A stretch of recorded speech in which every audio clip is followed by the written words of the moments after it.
Hello, this is episode 21, Mr. M. Episode 21, Mr. M, Working in Saudi 101 for Dummies.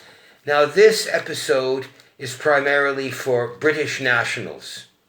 So anyone else, it may not be of interest to you. As you know, you can keep writing me at cabsa.anzi@gmail.com. What's important is I'm getting some new emails in, and I'll just put the questions to you.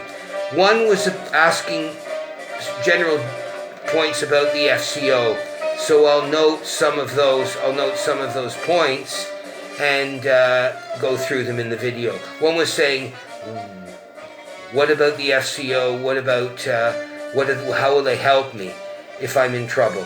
But somebody was specifically asking about Q8, which I don't know about. And there was another question about how's Richard funding himself, and as I said, through friends assisting him.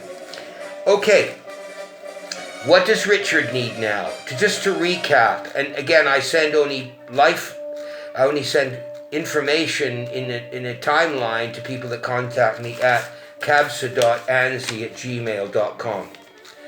Now again, it's Desert Island Discs, and all of the music is to the FCO, not.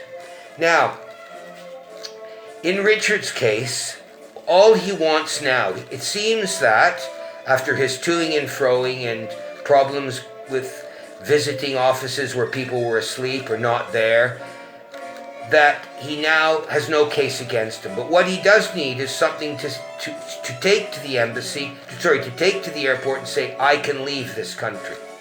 Because as Richard had noted to me, there were some people that he knows who can leave the country, but they don't have a piece of paper to actually leave it. Now the British Foreign and Commonwealth Office just listen to this for me to tell you how useless they are. Richard has contacted them in May.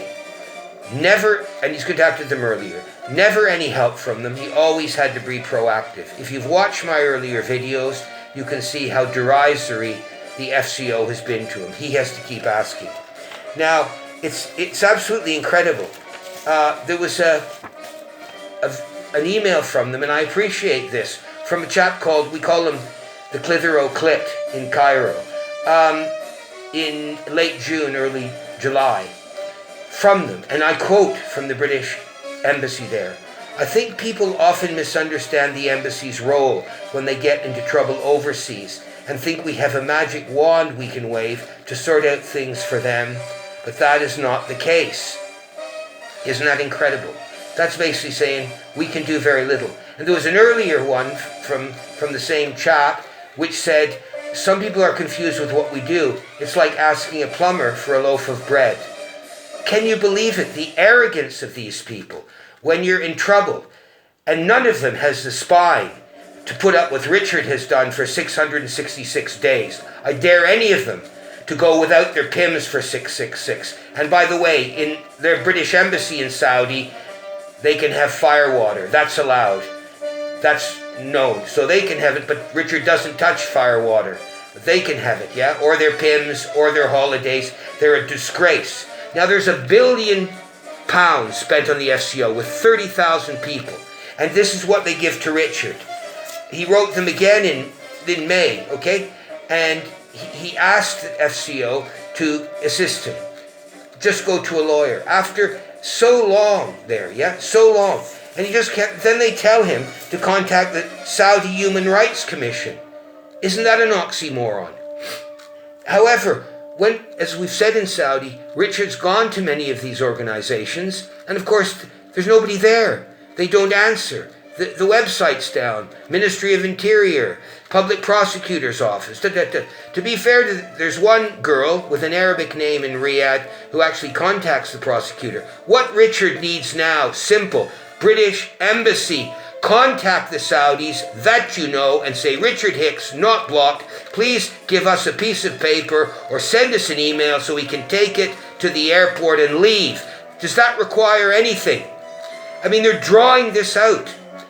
They're absolutely drawing this thing out, and they're not helping him. There is no case against him now. So just give him a piece of paper. Anybody says just go to the airport, Mafi Mushkala, then they don't know the Middle East. And we're supposed to have Arabists there. They know. But they're not even helping. Pick a phone up.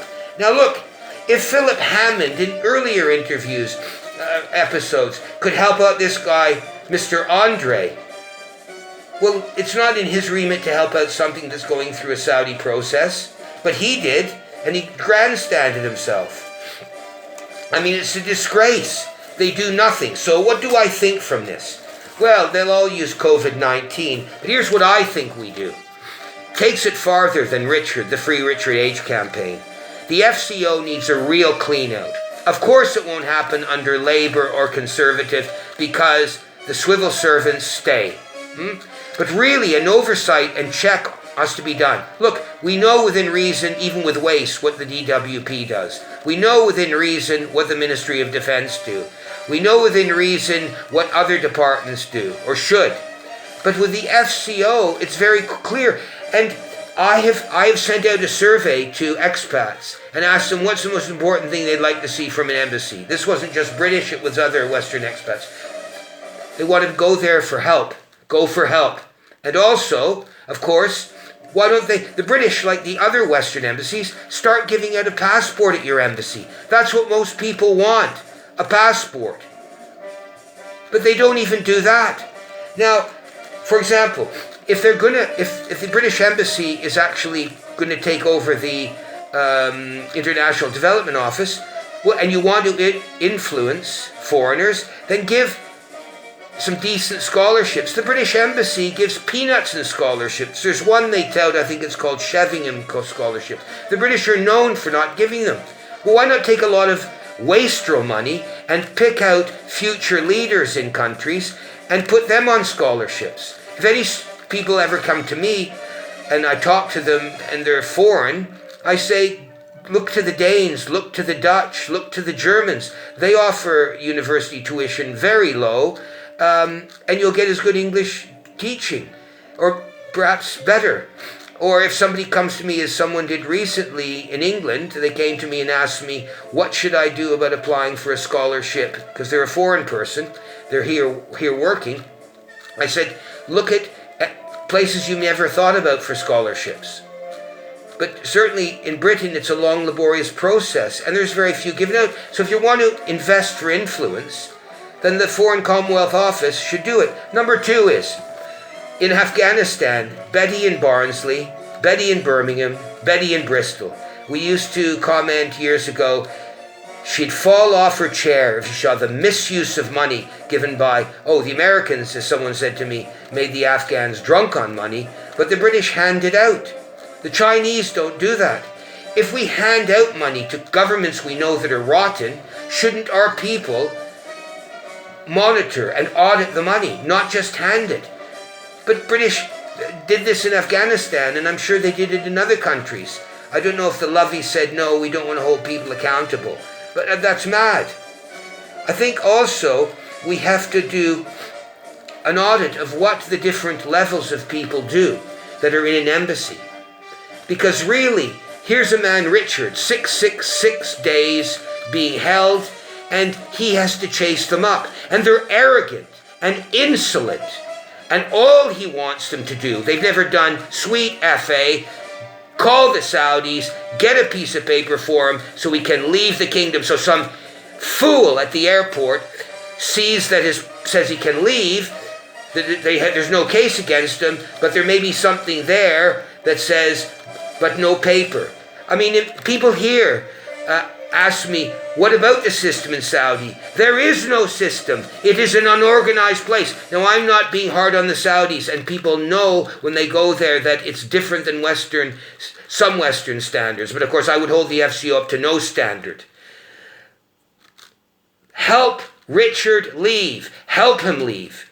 And this campaign is only going to finish when he's out of Saudi airspace. So thank you very much for this very long video. But your FCO is a disgrace. Right The only reason the FCO did anything was with one of the letters that was written in by someone to the FCO from their MP. So get out there, ring your MP up, write him and say, what does the FCO do? Who is this madman, Mr. M, writing videos about Saudi? And if you're thinking about going there and you're not going to work for BAE, be careful. Buyer beware. Okay, there'll be another video. This is the end of video 21, Working in Saudi 101 for Dummies. Here again, contact us if you want. Thank you and good night. Bye-bye.